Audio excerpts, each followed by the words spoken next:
안녕하세요. 울산 화요모임에 오신 여러분과 시청하고 계시는 시청자 여러분을 환영하고 축복합니다. 서로 근처에 계신 분들께 인사할까요? 환영하고 축복합니다. 환영하고 축복합니다. 우리 예배하기에 앞서서 함께 찾아보고 싶은 말씀은 요한복음 9장 35절부터 38절입니다.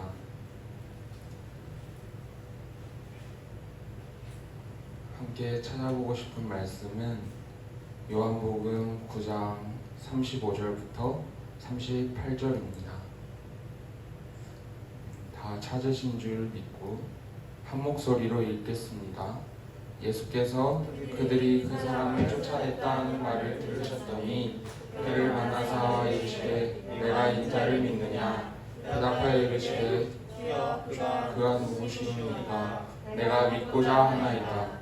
예수께서 이르시되 내가 그를 보았거니와 지금 너와 말하는 자가 그이니라.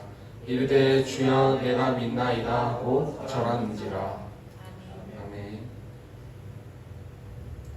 요한복음 9장을 보면 예수님께서 안식일에 태어날 때부터 소경된 사람의 눈을 뜨게 하시는 이적이 나타나 있습니다.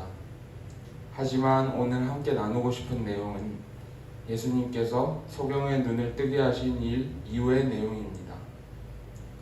소경은 자신의 눈을 뜨게 한 예수님이 하나님께로부터 왔다는 것을 시인함으로써 바리새인들에게 쫓겨나게 되죠. 아마 아주 처절했을 겁니다. 예수님께서는 이 눈뜬 소경이 쫓겨났다는 이야기를 듣고 그를 만나러 친히 직접 찾아오십니다. 뿐만 아니라 말을 거시며 관계하십니다. 예수님께서 직접 소경이었던 자에게 찾아가 말을 거시며 관계하니 그 자가 예수님의 말씀을 듣고 고백합니다. 인자가 누구십니까?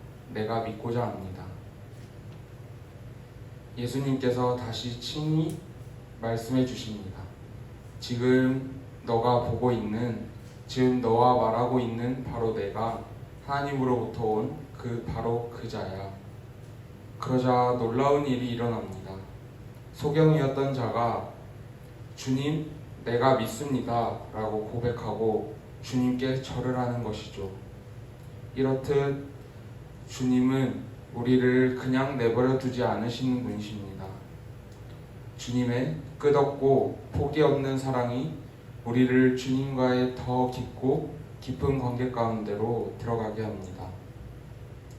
주님의 사랑은 끝이 없고 포기 없는 긍휼과 사랑이 우리를 회복케 하고 주님을 알게 합니다.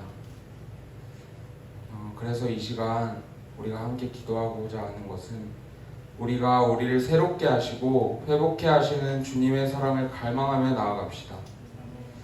우리를 포기하지 않으시는 주님의 사랑을 바라고 소망하시면서 그 사랑을 더욱 알게 해달라고 간구하시면서 주님의 사랑을 구하며 기도합시다.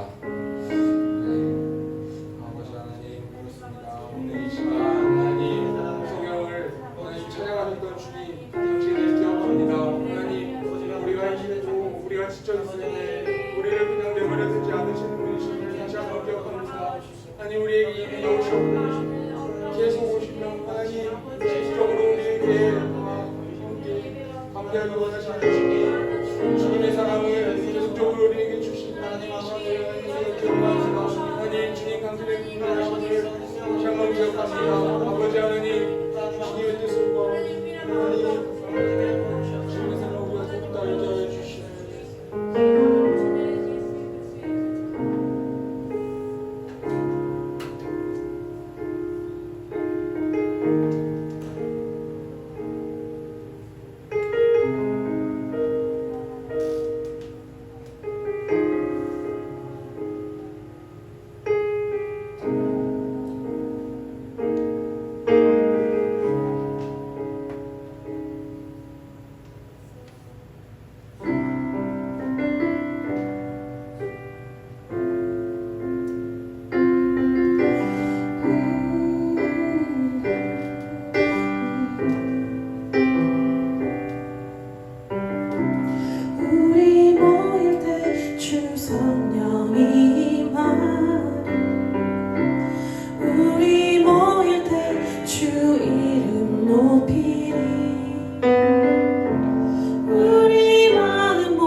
우리 영혼을 주님 축복하시리.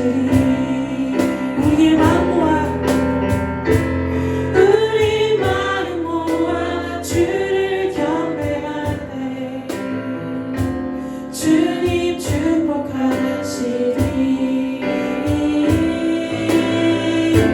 주님 축복하시리. 다시 한번 우리 모일 때 주 성령이 임하니 우리 모일 때 주 이름 높이리. 우리 마음 모아 주를 경배하네. 주님 축복하시리. 주님 이곳을 주님 축복하시리. 우리의 마음을 주님께 향하여서 우리 마음 모아 우리 마음 모아 주를 경배할 때 주님 축복하시리. 주님 축복하시리.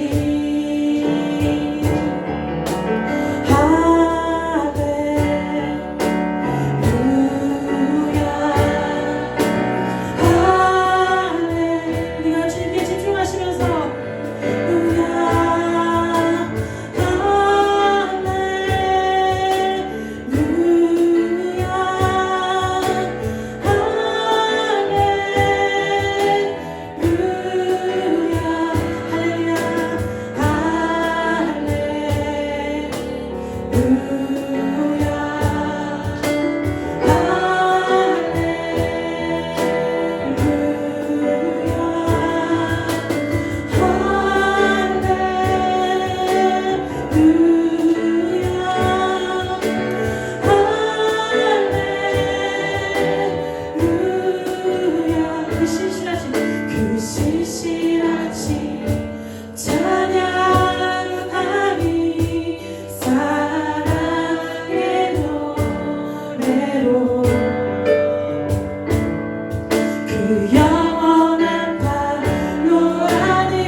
그 신실하신 찬양하리. 사랑의 노래로 주님의 그 영원한 팔로 그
영원한 팔로 안으시네. 그 안에 거하게 하시네. 그 신실하신 찬양하리. 사랑의 노래로 주님의 그 영원한 팔로 그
사랑 그 신평화 두려움에서 날 건지네 내 위로자 내 모든 것 주 사랑 안에서니라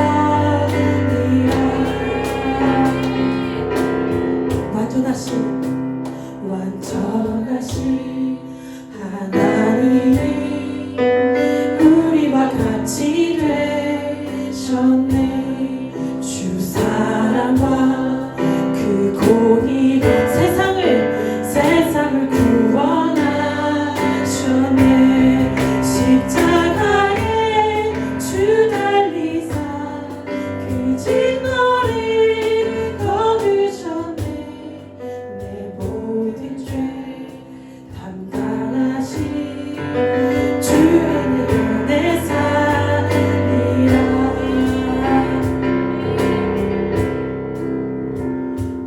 죽임당한 세상의 빛 어둠 속에 누이셨네 영광스러운 그의 날에 무덤에서 부활했네 승리하신 우리 주님 원수들을 물리쳤네 나 주의 것 주 나의 것 주 보혈 안에 살리라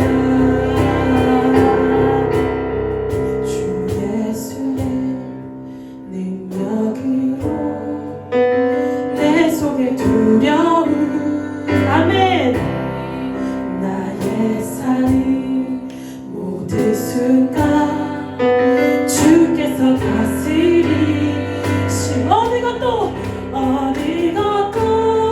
주 손에서 날 빼앗지 못하리라 주 오실 날 기다리며 주님여 안에서 크신 사랑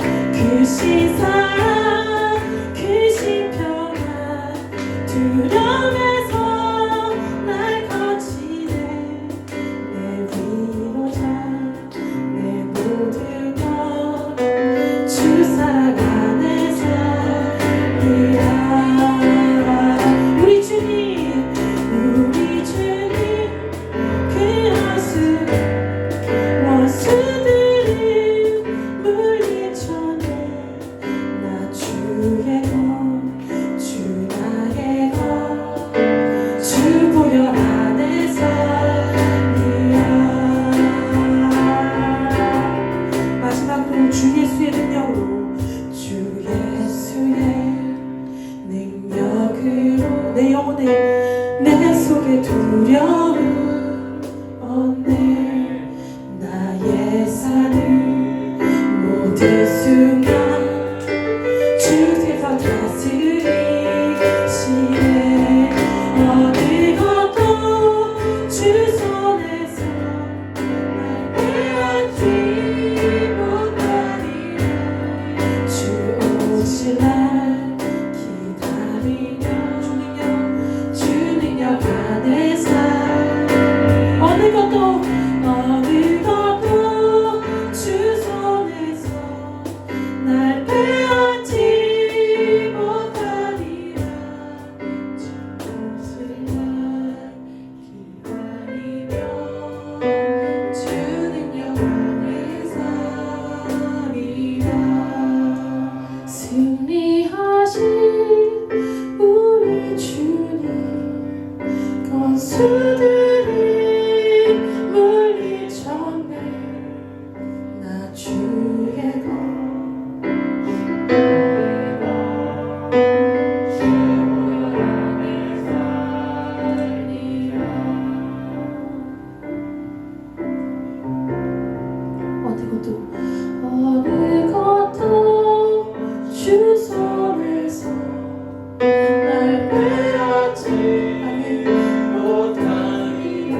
숨쉬는 모든 순간순간마다 오직 주의 성령께서 주님께서 우리의 모든 것들을 다스려 주시옵소서.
우리 보혈의 능력으로 서리라.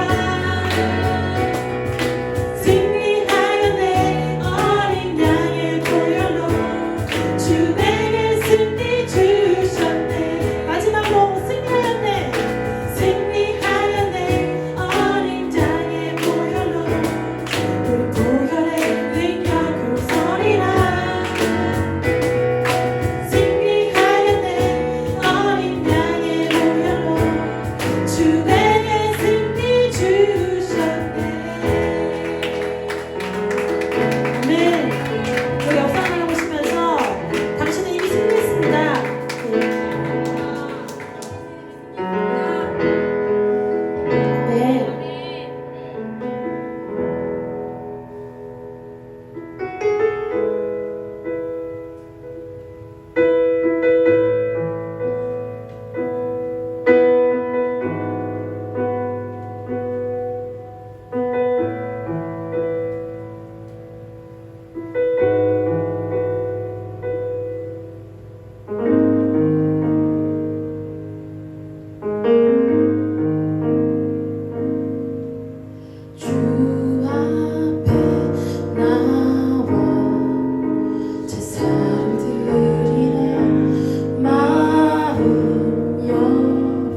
목소리 고백하십시다. 사랑합니다.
사랑하는 아버지 하나님, 오늘도 저희와 함께해 주셔서 너무나도 감사합니다. 하나님, 저희가 오늘 고백했던 찬양의 가사처럼 주님이 우리의 전부 되십니다. 주님만을 사랑합니다. 주님, 아버지 하나님, 저희에게 있어서 주님이 없는 삶은 하나님 앞을 못 보는 삶과 같습니다. 하나님, 우리에게 오셔서 빛으로 오셔서 우리가 앞을 볼 수 있게 하심에 너무나도 감사합니다. 하나님 아버지, 우리의 삶 가운데서도 하나님 우리와 동행하시는 주님을 항상 바라보기 원합니다. 온전히 주님께서 우리의 삶 가운데 함께 하시고 우리에게 말씀하여 주시옵소서. 감사드립니다. 주님, 오늘도 이 모든 영광을 주님 당신 홀로 영광 받아 주시옵소서. 아버지 하나님, 감사합니다. 예수님의 이름으로 기도드립니다. 아멘.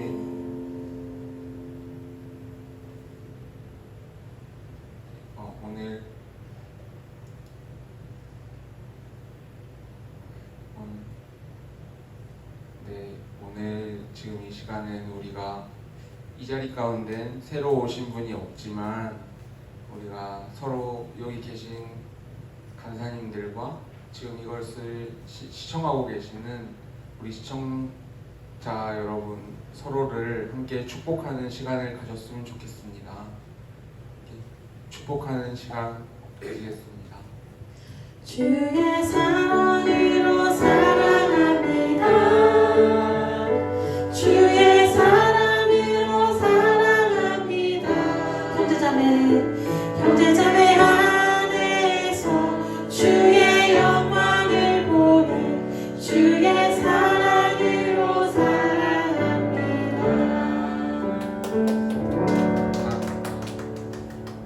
오늘 특별한 광고가 따로 없는 걸로 알고 있어서 바로 오늘 우리에게 말씀을 전해주실 간사님을 소개하도록 하겠습니다. 이 간사님을 떠올렸을 때 성실함이라는 단어가 떠오르는 것 같아요. 그래서 우리 예수전도당 울산지부 가운데서 찬양사역 리더로 성실히 함께하고 계시는 고영인 간사님을 함께 이 시간 축복하고 싶습니다. 나오실 때 우리가 함께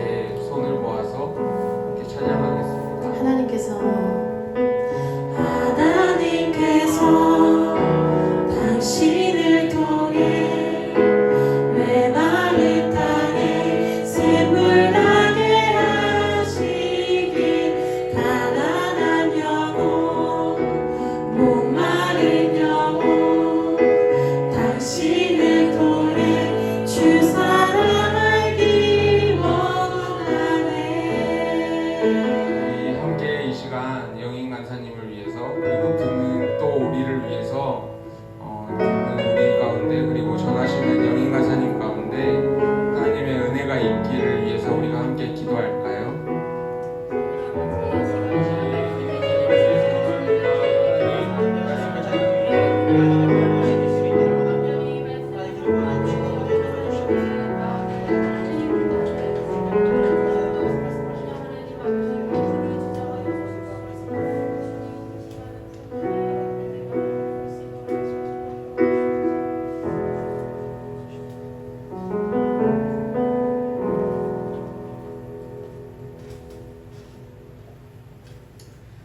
주님 감사합니다. 오늘도 이곳 가운데 우리를 부르시고 또 예배를 통하여서 또 주님을 찬양케 하신 하나님 감사합니다. 또 주어진 말씀을 들고 섰습니다. 주님께서 함께 하셔서 이 시간 가운데 온전한 주의 계시가 임하게 하시고 주님께서 말씀하시는 것을 우리가 순종하는 마음으로 반응하며 나아가는 시간 되어지게 해주십시오. 감사드리며 걸어가신 우리 주 예수 그리스도의 이름으로 기도드립니다. 네. 제가 마스크를 좀 벗을게요. 괜찮죠? 네, 우리 찾으실 말씀은 히브리서 말씀입니다. 히브리서의 말씀 우리 함께 보고 싶습니다. 히브리서 11장이고요. 히브리서 11장 8절부터 10절까지 말씀 우리 함께 보실까요? 히브리서 11장 8절부터 10절까지 말씀입니다. 신약성경 365페이지고요.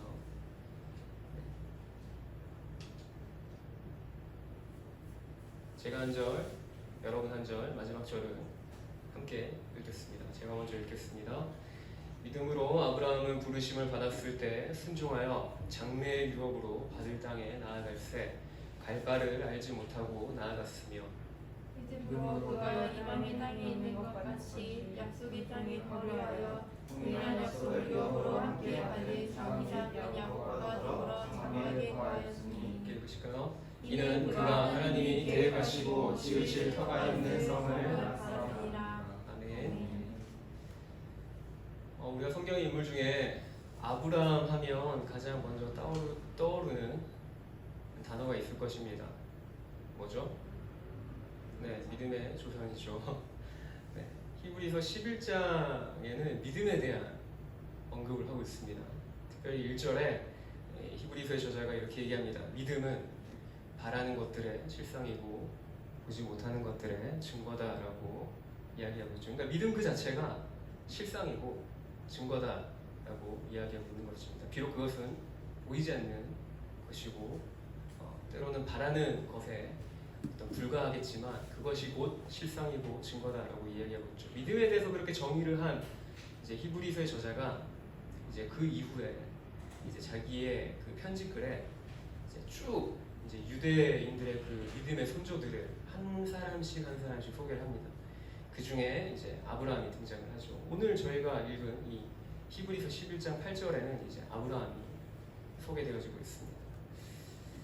근데 이제 이 신약 성경에서 언급되어지는 이 히브리서 저자는 아브라함의 일생을 이제 간략하게 요약해서 아브라함이 어떠한 믿음의 선택을 하고 어떠한 믿음의 결정을 하여서 살았는가에 대한 이제 구체적인 것을 나열하기보다는 요약을 해서 이제 자기 편지를 받아보는 사람들에게 믿음은 이와 같은 것입니다라고 얘기를 하고 있는 거고요. 오늘은 좀 더 구체적으로 아브라함의 삶을 조금 보고 싶습니다. 아브라함의 그 삶을 좀 더 구체적으로 면밀히 보기 위해서는 창세기로 와야겠죠. 창세기 말씀 우리 함께 좀 찾아보실까요? 창세기 11장 26절입니다. 창세기 11장 26절. 네, 여기가 이 11장 26절이 이제 창세기에서 가장 최초로 아브라함의 이 이름이 등장하는 대목입니다. 함께 읽으실까요? 시작. 데라는 70세 아브라함과 나홀과 하란을 낳았더라. 네. 이 구절에서 이제 아브라함이라는 인물이 처음으로 이제 창세기에 등장합니다. 그리고 방금 읽은 구절은 이제 노아의 세 아들 중에 셈의 족보 가운데 하나인 것이죠. 족보입니다. 그리고 바로 이제 다음에 나오는 구절에 이제 데라의 족보가 나옵니다. 이제 데라라 하면 이제 아버지인 거죠. 아브라함의 아버지인 거죠. 이러한 족보 이제 바로 앞에 또 무슨 이야기가 있냐면 바벨탑 사건이 있습니다. 우리가 잘 아는 바벨탑 사건 이후에 그럼 왜 족보가 나왔을까요? 이유는 단순합니다. 창세기의 저자는 다분히 의도적으로 이제 아브라함을 등장시키려고 족보를 기록한 겁니다. 셈의 족보를 시작으로 해서 이제 데라의 족보까지 기록을 한 것이죠. 초점은 아브라함에게 있습니다. 아브라함을 등장시키기 위해서 족보를 이제 나열한 것입니다.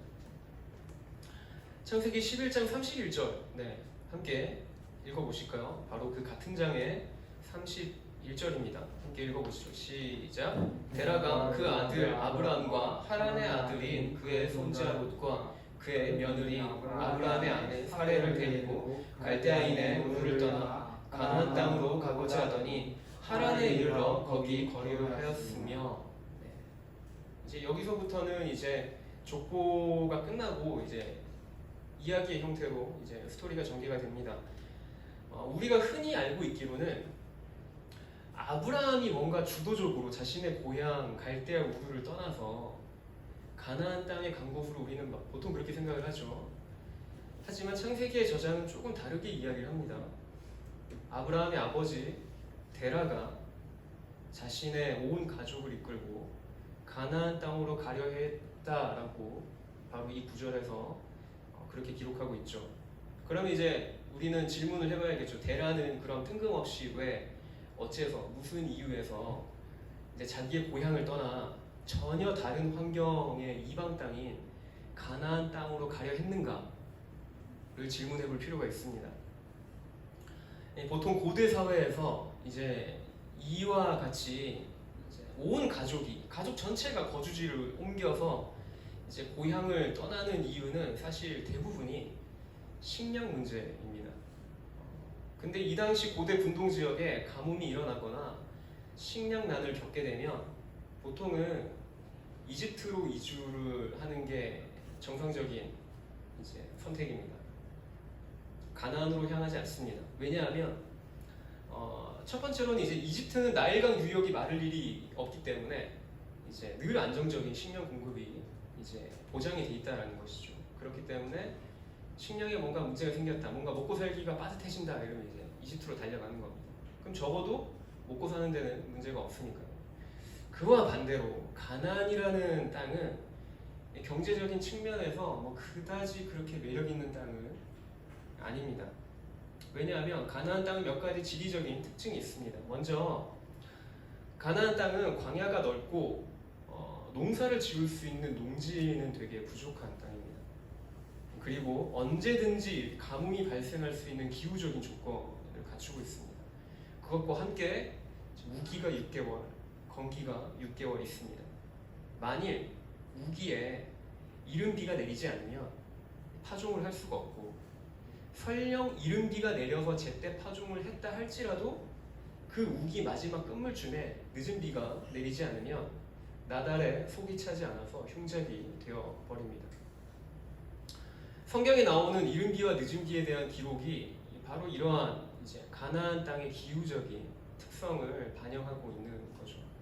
그뿐 아니라 가나안 땅의 이 대지가 석회암층으로 이루어져 있습니다.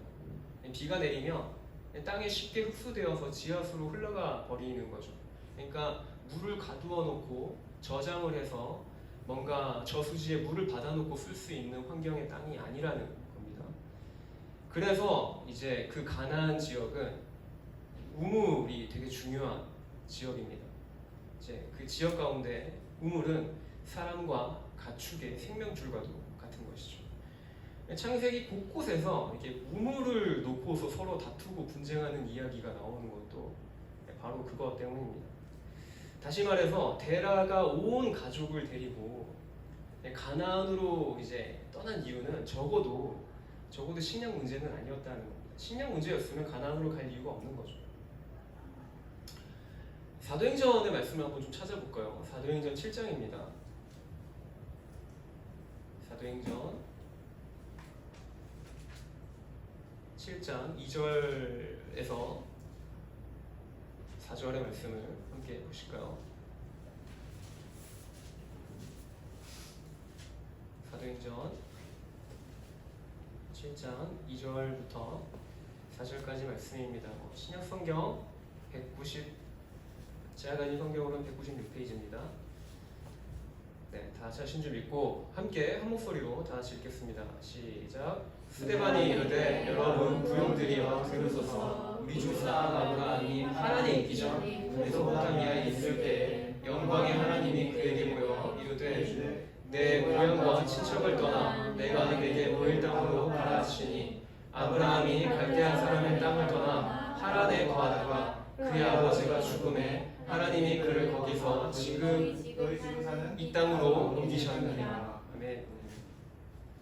네, 스데반은 자기 자신의 설교에서 이제 아브라함이 이미 우르에서 환상 중에 하나님의 부르심을 받았다라고 이야기를 합니다.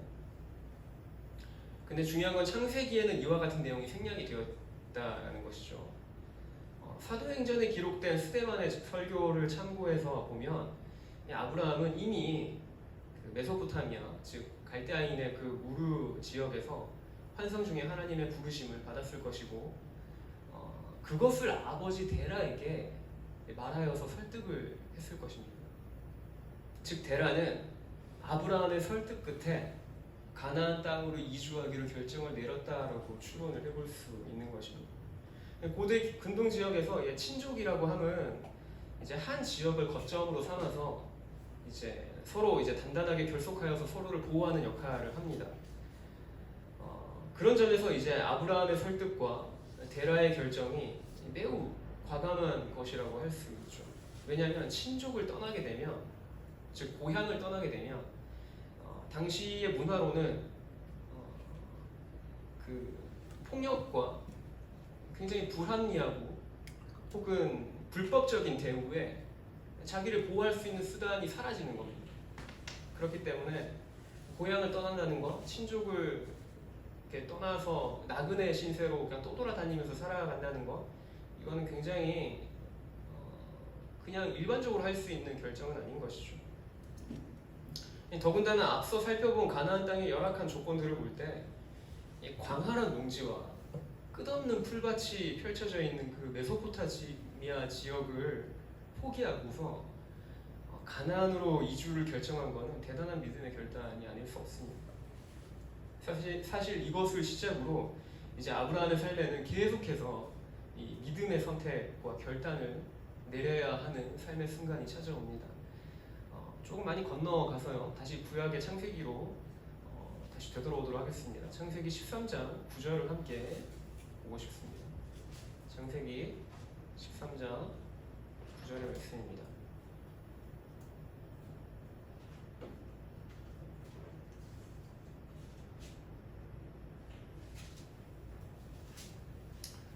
네, 다 찾으신 줄 믿고 우리 한 목소리를 다 같이 읽을까요? 시작. 내 앞에 온 땅이 있지 아니하냐. 나를 떠나가라. 내가 저하면 나는 무하고 내가 무하면 나는 좌하리라.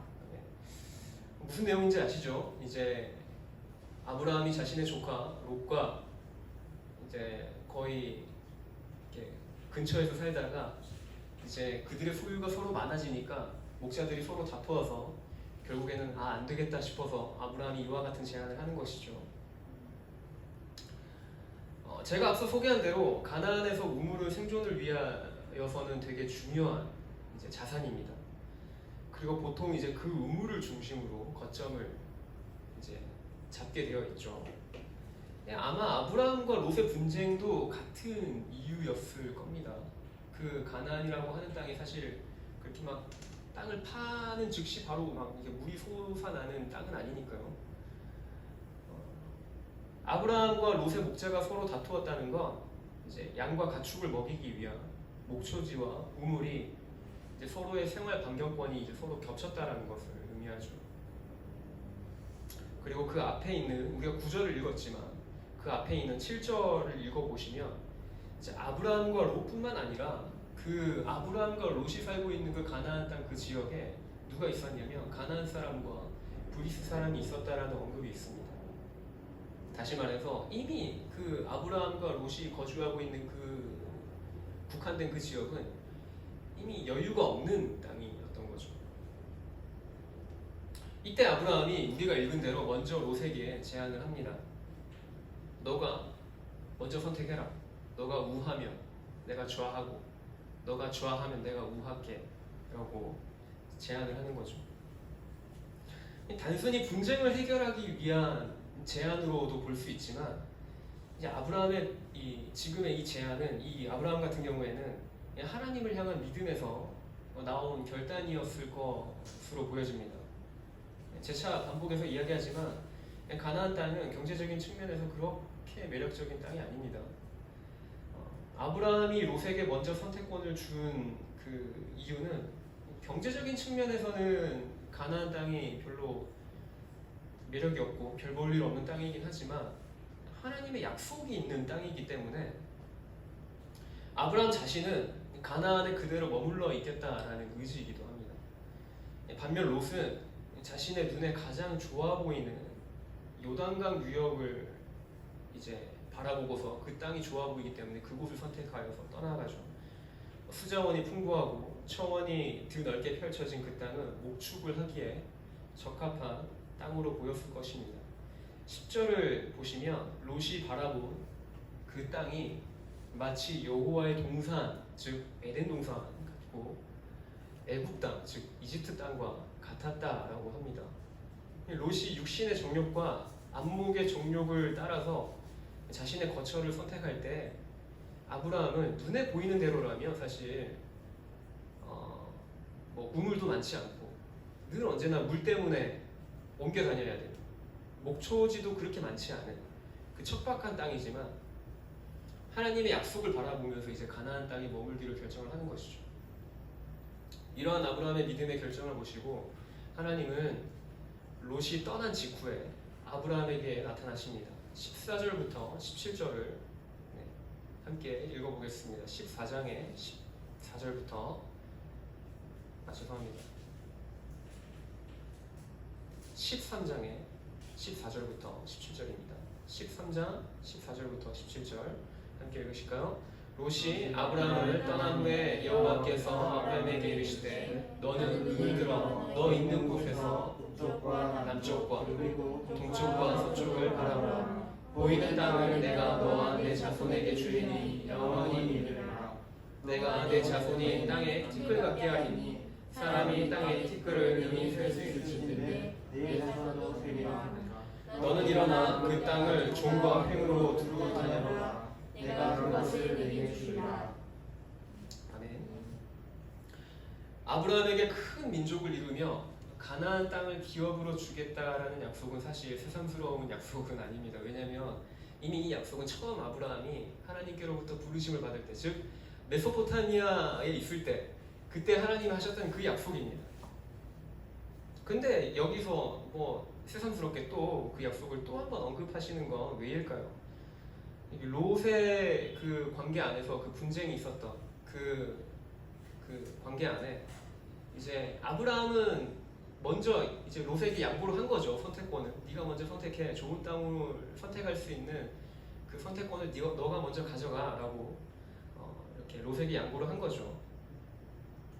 즉 눈에 보이는 것을 쫓아가지 않고 하나님의 약속을 신뢰함으로 가나안에 머물겠다라고 하는 그 아브라함에게 하나님이 다시 한 번 더 나타나셔서 자신의 약속이 여전히 변함이 없고 확고하다라는 것을 이제 아브라함에게 말씀해 주시는 것입니다. 하나님의 약속을 향한 아브라함의 신뢰는 단순히 이제 롯의 그 관계 안에서 롯과의 그 관계 안에서 선택권을 양보해 주는 것 거기서만 끝나지 않습니다. 창세기 바로 다음 장이죠. 14장의 내용을 살펴보면 그보다 더 대단한 믿음의 결정을 하는 모습을 볼 수 있습니다. 14장 5절부터 7절까지만 우리 함께 읽어보실까요? 바로 다음 장에 있는 14장 5절부터 7절까지입니다.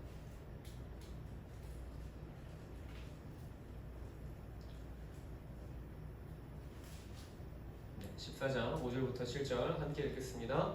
제14년에 그 놀라운 엘과 그와 함께한 왕들이 나와서 아스드로 가나안에서 르마 족속을, 함에서 수스 족속을, 사회 기라다임에서 족속을 치고 호리 족속을 그 산 세일에서 쳐서 광야 금방 엘바람까지 이르렀으며 그들이 돌이켜 곧 가데스에 이르러 아말렉 족속의 온 땅과 하사손 다말에 사는 아모리 족속을 친지라. 고대의 지명이 굉장히 발음하기가 쉽진 않네요. 자, 방금 읽은 14장의 내용은 고대 근동 지역에서 일어난 세계 전쟁에 관한 내용입니다. 당시 고대 근동 지역에 이제 약간 오늘날로 치면 뭐 세계 1차 대전, 2차 대전과 같은 그런 느낌의 큰 전쟁이 일어납니다. 이제 당시 그 고대 근동 지역 안에 그럼에도 불구하고 이제 그 고대 근동 지역 안에서 굉장히 큰 힘을, 그러니까 패권을 장악한 왕이 있는 것으로 보여지는데, 이제 이 본문에서 소개되어지기로는 이제 엘람이라고 하는 그 성읍에 그돌라오멜이라는 왕이 그 고대 근동 지역의 패권을 장악한 것으로 보여집니다. 그리고 고대의 그 근동의 여러 성읍의 왕들이 12년을 그돌라오멜을 섬겨오다가 13년에 배반했다는 내용이 2절과 3절에 기록되어져 있습니다. 그래서 결국 고대 근동 지역은 이제 동과 서로 나뉘어서 전쟁을 하게 됩니다. 그리고 이제 동편 연합군을 이제 보면 총 4성읍이 연합군을 형성한 것을 볼 수 있습니다. 엘람왕 그돌라오멜을 중심으로 4개의 성읍이 연합군을 형성하였고, 그돌라오멜을 배반한 서쪽의 연합군은 이제 5성읍의 연합군입니다. 이 서쪽 연합군에 이제 소돔이라고 하는 소돔과 고모라 성읍이 속해져 있는데, 이 소돔 성읍에 아브라함의 조카 롯이 살고 있었던 거죠. 근데 이제 이 전쟁에서 누가 승리를 하게 되냐? 이제 항상 그렇듯이 이제 그 배반한 쪽의 응징을 당하게 됩니다. 그래서 동쪽 연합군이 이제 승리를 하게 되면서 소돔 성읍의 재물을 약탈하는 것은 물론이고 소돔에 있는 주민들을 모두 이제 포로로 사로잡아 갑니다. 그러면 누가 포로로 사로잡혀 갔을까요? 이 소돔에 살고 있던 롯도 당연히 포로로 사로잡혀 가게 됩니다. 이제 우리가 잘 아는 대로 이제 아브라함이 이 소식을 듣습니다. 그리고 집에서 훈련시킨 318명의 군사를 이끌고 조카 롯을 구출하기 위해 떠나죠. 그리고 14장 15절과 16절을 보면 이 318명의 군사를 가지고서 되게 놀라운 성과를 거둬냅니다. 동쪽의 연합군을 다 격파를 해버리는 거죠. 사실 318명보다 훨씬 더 많은 숫자의 연합군이었을 텐데, 아브라함이 보통은 이렇게 수적인 열세에 뛰게 되면 그냥 기술적으로 들어가서 자기가 목적을 하고자 하는, 그러니까 롯만 구출해오는 것에만 목적을 둘 수도 있는데 그렇지 않고 동쪽 연합군을 그냥 아예 격파를 해버리고 이제 그곳에 사로잡혀 있는 모든 포로를 구출해내고, 그 동쪽 연합군이 그 이전에 소돔으로부터 빼앗았던 모든 재물까지도 그 아브라함이 다 탈취해서 되찾아오는 승리를 거두게 됩니다. 물론 이것도 굉장히 놀라운 사실이죠. 318명으로 이제 그런 아주 큰 대승을 거뒀다는 것도 굉장히 놀랍지만, 더 놀라운 거는 그 다음입니다. 14장 21절부터 24절의 내용을 함께 보고 싶습니다. 21절부터 24절의 내용입니다. 함께 읽으실까요? 소돔 왕이 아브라함에게 이르되 사람은 내게 보내고 물품은 내가 가지라. 아브라함이 소돔 왕에게 이르되 천지의 주제이시오 지극히 높으신 하나님 여호와께 내가 손을 들어 맹세하노니 내 말이 내가 아브라함으로 친구하게 하였다 할까. 내게 속한 것은 시험한 호라기이나 들매끈 한 가닥도 내가 가지지 아니하리라. 오직 젊은이들이 먹은 것과 나와 동행한 아넬과 에스볼과 마물의 불깃을 제할지니 그들이 그 불깃을 가질 것이니라. 아멘. 자, 우리가 읽은 이 본문의 내용 가운데 21절에 보면 이제 동쪽 연합군을 격파하고 승리를 거두고 돌아온 아브라함에게 소돔 왕이 이제 아브라함을 맞이합니다. 소돔 왕이 아브라함을 맞이하면서 다음과 같은 제안을 합니다. 주민들은 내게 보내고 그 전리품은 너가 가져라 라고 굉장히 통 크게 이제 제안을 하죠. 근데 이게 굉장히 뻔뻔하면서도 무례한 제안인 것을 여러분 아십니까? 왜냐하면 소돔 왕은 이런 제안을 할 자격이 없습니다. 현재 당시 관행상 전쟁에서 취한 전리품은 직접 목숨을 걸고 전투를 수행한 사람의 몫입니다. 그러니까 그 전리품에 대한 권리는 아브라함에게 있는 겁니다. 근데 마치 이 소돔 왕은 그 전리품에 대한 권리가 자기에게 있는 것이냐, 되게 통 크게 자기의 큰 권리를 포기하는 것 마냥 사람은 내게 보내고 전리품은 너가 가져 라고 굉장히 뭐랄까요, 통 큰 척을 하는 거죠. 권리도 없으면서. 더군다나 이 소돔 왕은 이 연합군의 전쟁에서 패한 왕이지 않습니까? 전쟁에서 패한, 승리를 거두지 못한 왕입니다. 오히려 그는 아브라함에게 감사를 표해야 하고 자신의 주민들을 구해준 것에 대해서 성의를 보여야 하는 입장인 것이죠. 하지만 아브라함은 소돔 왕의 이 같은 뻔뻔하면서도 무례한 태도에 굳이 그것을 일일이 시비를 걸어서 논쟁하지 않습니다. 아브라함은 하나님을 신뢰하여서 롯에게 기꺼이 좋은 땅을 양보한 것처럼 소돔 왕에게 모든 전리품을 돌려줍니다. 이렇게 행동할 수 있었던 근거가 무엇이었을까요? 그것은 바로 당장의 눈에 보이는 어떠한 이득에 목을 매지 않아도 하나님의 약속이 있는 한 그 가나안 땅은 자신과 자신이 이룰 민족의 기업이 될 거라는 그 아브라함의 그 하나님의 약속을 향한 그 신뢰가 있었기 때문인 거죠. 물론 중요한 선택의 갈림길에서 아브라함이 보여준 행동이 모두 완전한 것만은 아닙니다. 창세기 바로 다음 장에 16장을 한번 보고 싶습니다. 16장 1절부터 3절의 내용을 함께 보고 싶습니다. 창세기 16장 1절부터 3절입니다. 함께 읽으실까요?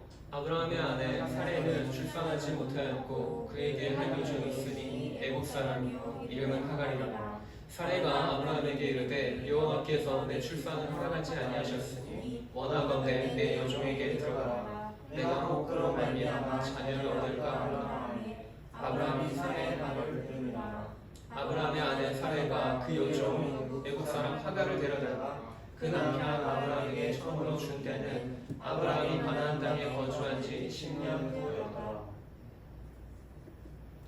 3절에 기록을 토대로 아브라함이 가나안 땅에 거주한 지도 어느덧 10년이 흘렀습니다.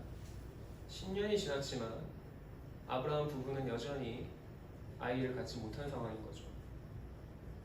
근데 아이러니하게도 아브라함은 모든 부분에서는 지금 축복을 받고 있는 상황인데 자녀를 갖는 부분에서만큼은 저주를 받고 있는 거죠. 물론 하나님은 아브라함을 저주하신 적이 없습니다. 하나님은 그러신 적이 없는데, 근데 하지만 적어도 아브라함 스스로는 그렇게 여기고 있다는 겁니다. 그것을 어디에서 발견할 수 있냐면 15장 2절에서 그와 같은 아브라함의 심정을 읽어낼 수 있습니다.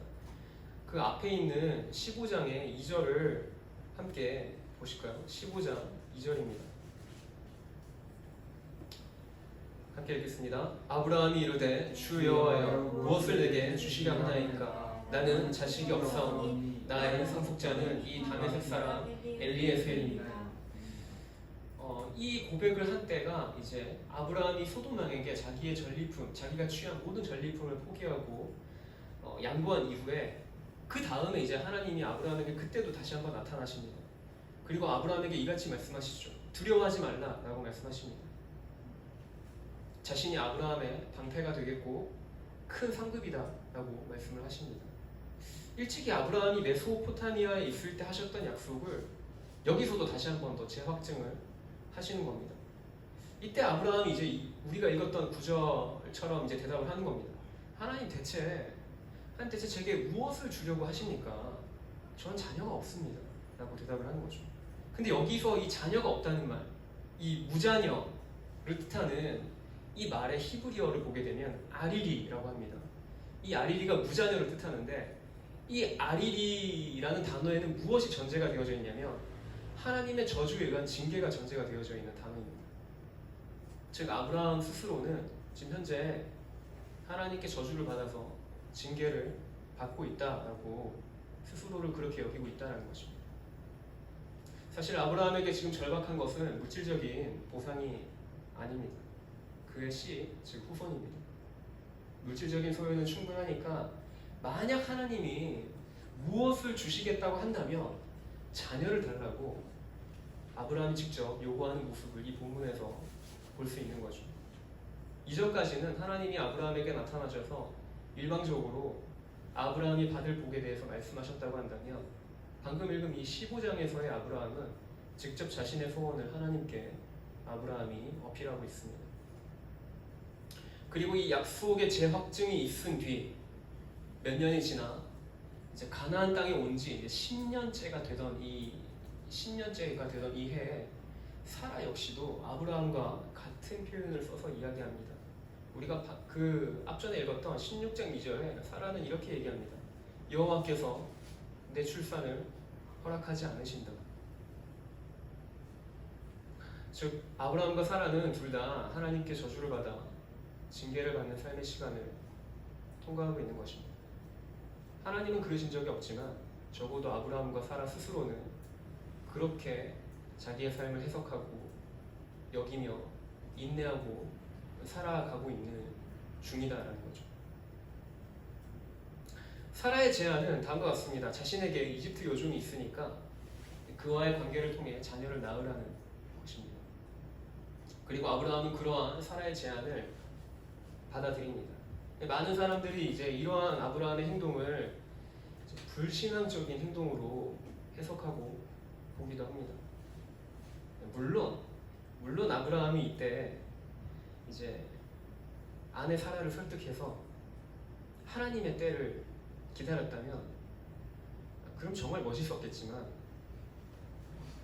어쩌면 아브라함은 조금 달리 생각했던 것 같습니다. 아브라함은 사라의 제안을 통해 어쩌면 하나님이 사라의 제안을 통해서 하나님이 자기의 약속을 이루시지는 않을까라는 생각을 했는지도 모르겠어요.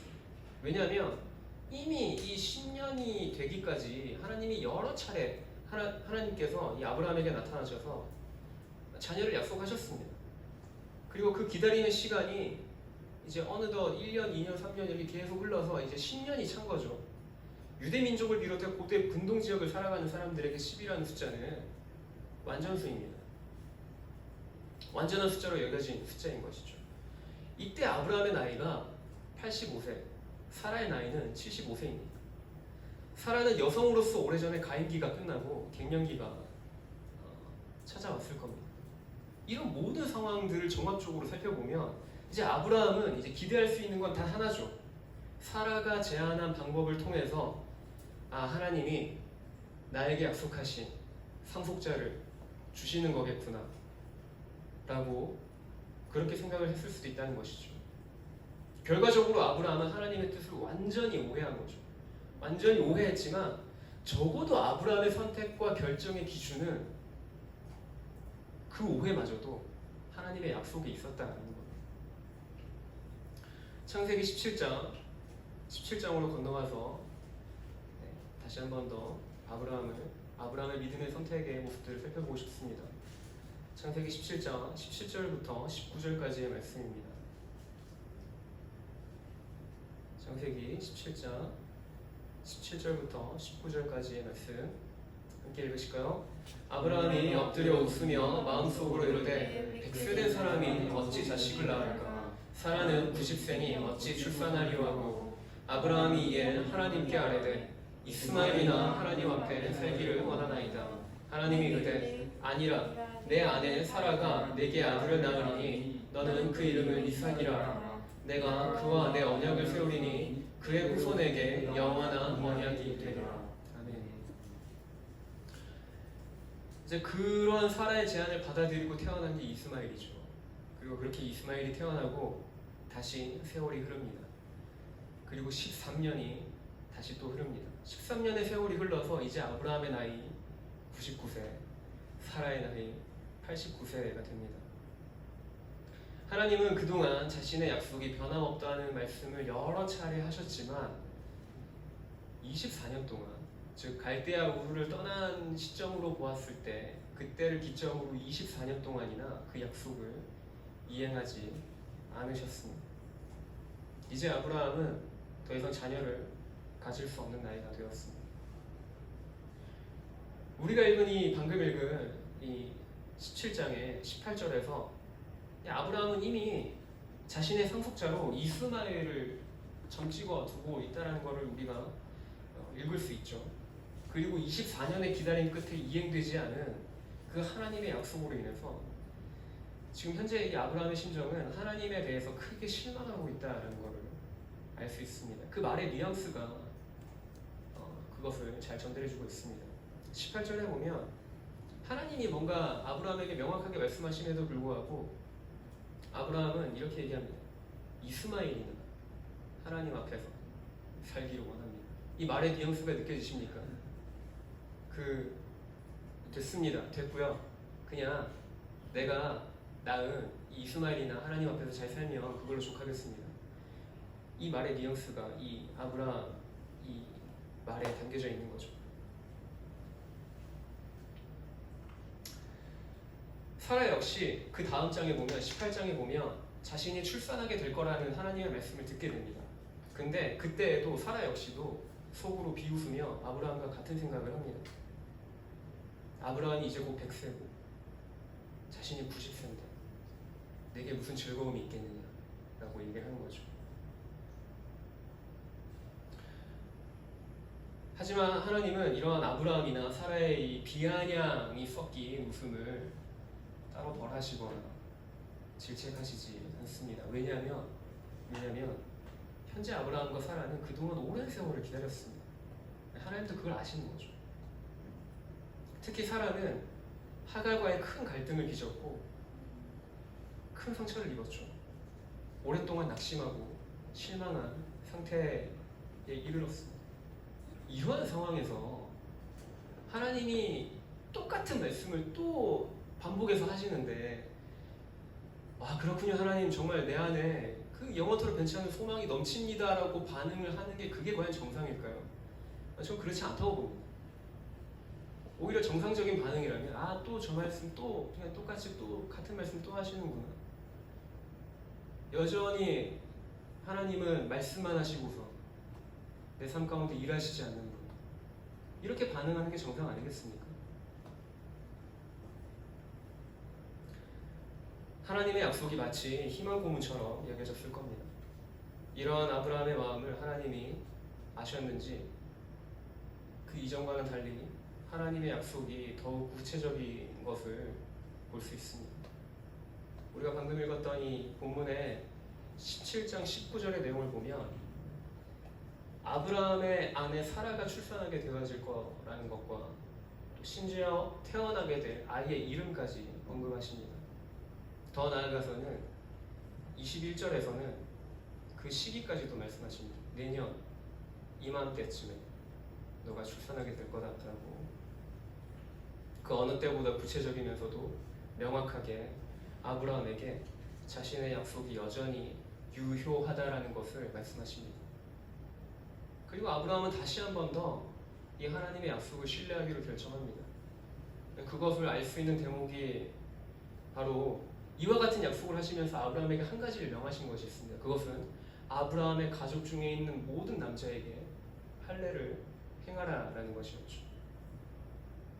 그리고 아브라함은 그 할례를 행함으로 말미암아 자기뿐만 아니라 이스마엘을 포함해서 자기 그 가족 중에 거하는 자기가 거느리고 있는 모든 종들에게까지 다 할례를 행합니다. 그 행동이 이제 하나님을 향한 아브라함의 믿음의 결단인 것을 볼 수 있습니다. 17장의 말씀을 함께 찾아서 읽어보고 싶은데요. 17장 23절부터 27절까지를 우리 함께 보실까요? 17장 23절부터 27절까지의 말씀입니다. 함께 읽겠습니다. 이에 아브라함이 하나님이 자기에게 말씀하신 대로 이날에 그 아들 이스마엘과 집에서 태어난 모든 자와 돈으로 산 모든 자 곧 아브라함의 집 사람 중 모든 남자를 데려다가 그 포피를 베었으니 아브라함이 그의 포피를 벤 때는 99세였고 그의 아들 이스마엘이 그의 포피를 벤 때는 13세였더라. 그날에 아브라함과 그 아들 이스마엘이 할례를 받았고 그 집에 모든 남자 곧 집에서 태어난 자와 돈으로 이방 사람에게 사온 자가 다 그와 함께 할례를 받았더라. 창세기의 저자는 두 번이나 반복해서 아브라함의 할례를 진술합니다. 어떠한 사실을 반복해서 기록한다는 건 강조의 의미가 있죠. 그만큼 아브라함이 보여진 순종의 태도가 얼마나 철저한 것이고 하나님의 약속에 대한 그의 신뢰가 다시 한 번 더 얼마나 확고한 것인지를 창세기의 저자가 두 번 기록함으로 말미암아 아브라함의 그 마음의 상태를 표현한 것입니다. 마지막으로 말씀 한 구절을 찾고 말씀을 마무리하고 싶습니다. 신약 성경으로 넘어갈까요? 로마서 4장입니다. 로마서 4장 18절부터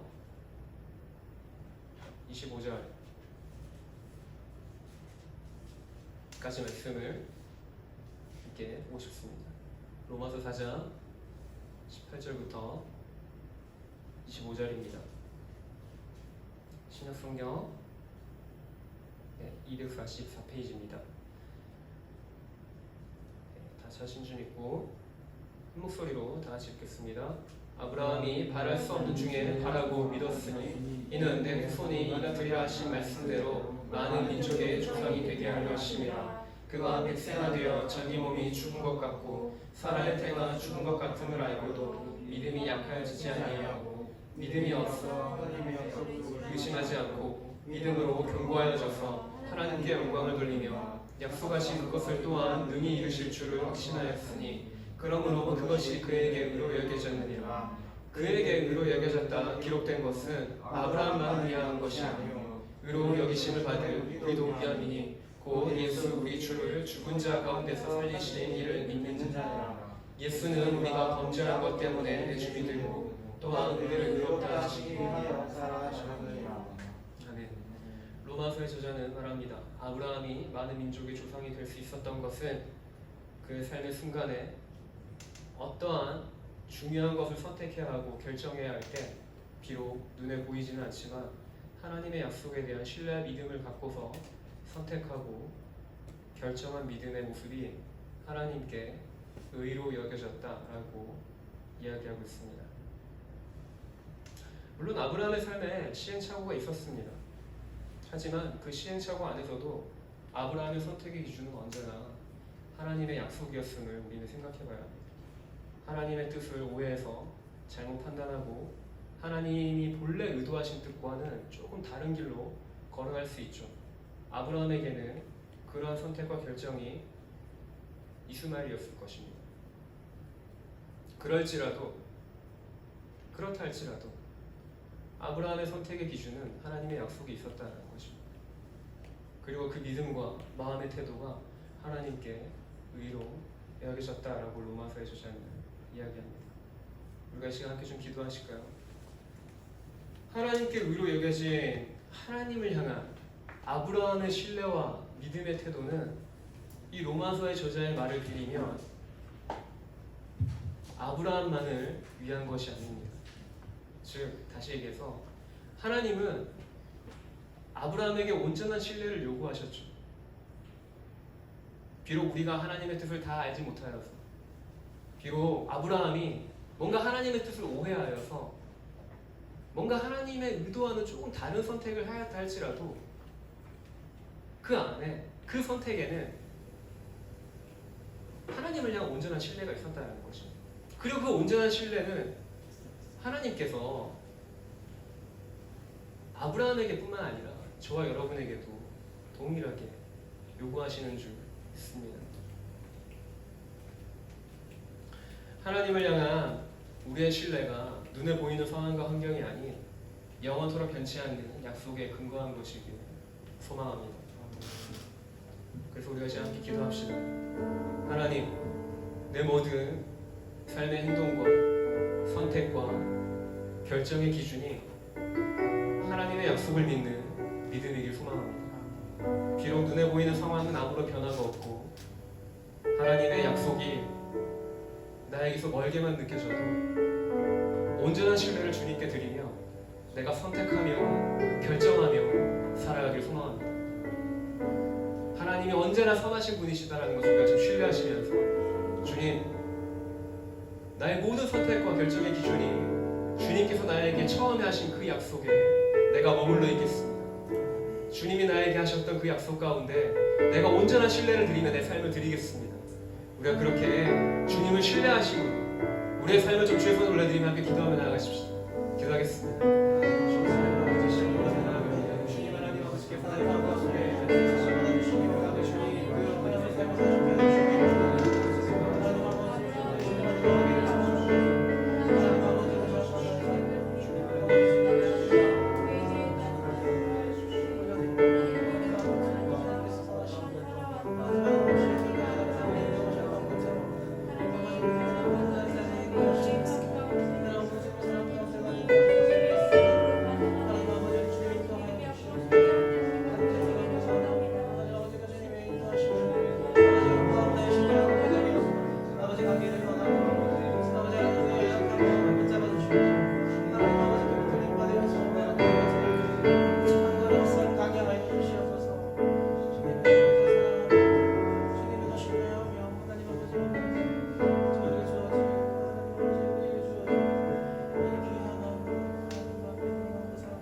나는 너의 보통 지쳐가 이 집을 떠나 내가 내게 지시할 땅으로 가 내가 너로 그 민족을 이루고 장대케 하리 너는 복의 근원 되지라 너는 너의 보통 너는 너의 보통 이 집을 떠나 내가 내게 지시할 땅으로 가봐 내가 너로 그 민족을 이루고 장대케 하리 너는 복의 근원 널 축복하는 자에게 내가 복을 내리고 내가 밟는 모든 땅들을 내게 되게 주리니 땅의 모든 족속 너를 위하여 복을 얻으리라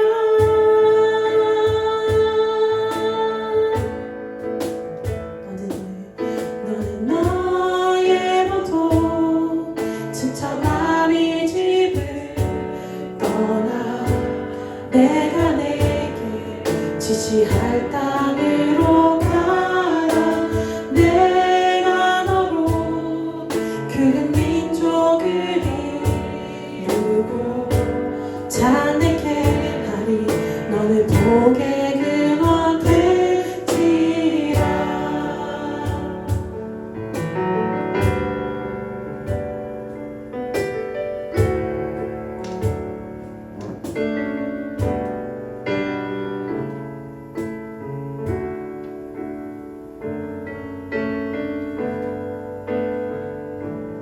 살아계셔서 역사하시는 하나님, 오늘도 참 감사합니다. 하나님, 저희가 저희의 생각과 저희의 어떠함으로는 주님 당신의 계획을 알 수 없습니다. 하나님, 없음 가운데 주님 더욱더 주님 앞에 겸손하게 반응하기 원합니다. 하나님 우리가 모르는 것을 통하여 주님 당신 앞으로 더욱더 나아가게 하시고 주님께 물어볼 수 있게 하여 주시옵소서. 하나님 그래서 주님께서 말씀하시는 것을 더욱더 신뢰함으로 그것 앞에 주님 앞에 반응할 수 있게 하여 주시옵소서. 하나님 연약한 우리를 들어 사용하시는 것을 믿습니다. 하나님 감사합니다. 예수님의 이름으로 기도드립니다.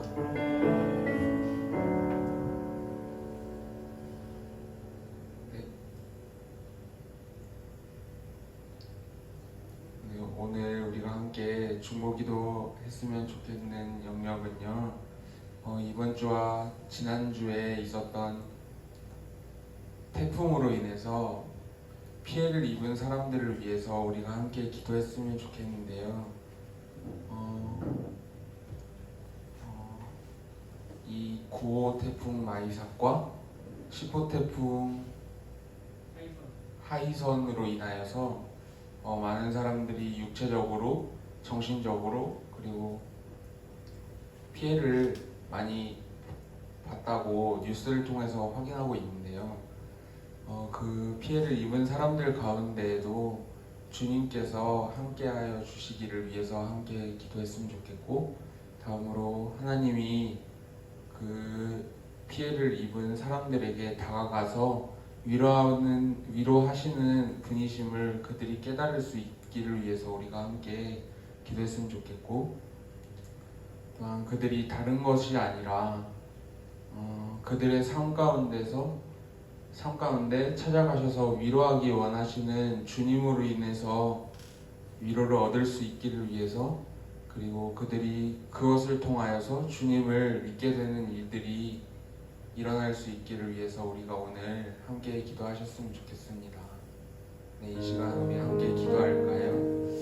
아버지 하나님, 그래서 이 시간 기도하는 것은 하나님 태풍으로 인하여 피해를 보는 사람들을 위해서 기도합니다. 하나님 대한민국 가운데 그리고 다른 열국 가운데 하나님 태풍으로 인하여서 많은 피해를 보는 사람들이 있음을 고백합니다. 정신적으로, 육체적으로, 경제적으로 많은 피해를 보고 있는 사람들이 있음을 고백합니다. 하나님 그들을 그들을 위로하시고 그들의 아픔과 피해 가운데 친히 찾아가 주시옵소서. 하나님 그들의 삶이 주님께서 친히 돌아봐 주시옵소서. 그래서 그들이 그런 어려운 가운데 있을 때 찾아오시는 주님을 통하여 주님 당신을 받아들일 수 있게 하시고 주님을 영접할 수 있게 하여 주시옵소서. 또한 찾아가시는 주님을 통하여 하나님과 다른 사람들에게 또 찾아갈 수 있게 주님 하여 주시옵소서. 우리의 삶을 통하여서 주님을 인도할 수 있게 주시옵소서.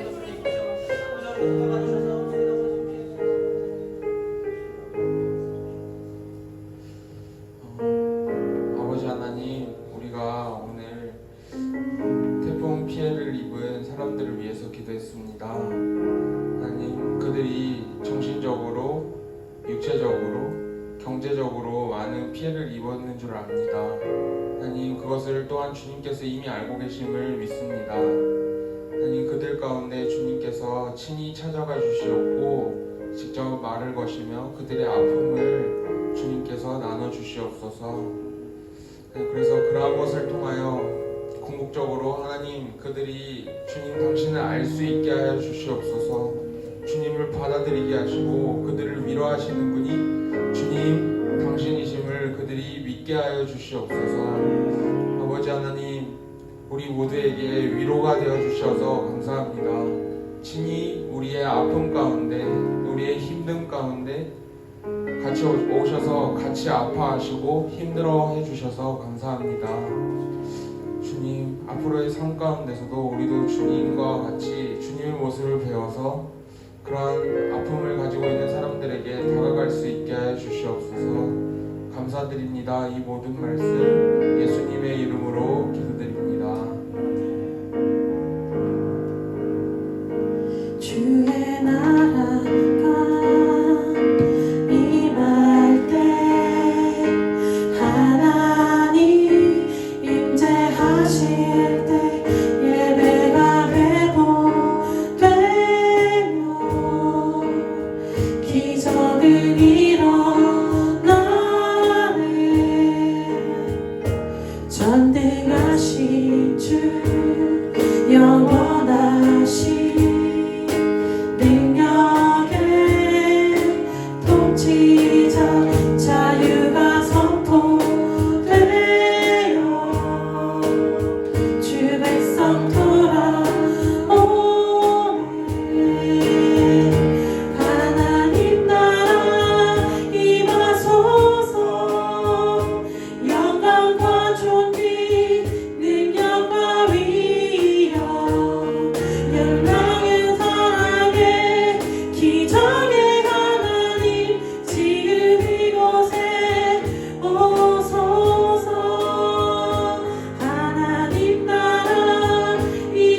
네, 모든 모임 마쳤습니다. 다음 시간에도 동일한 시간 가운데 화요 모임으로 뵙겠습니다.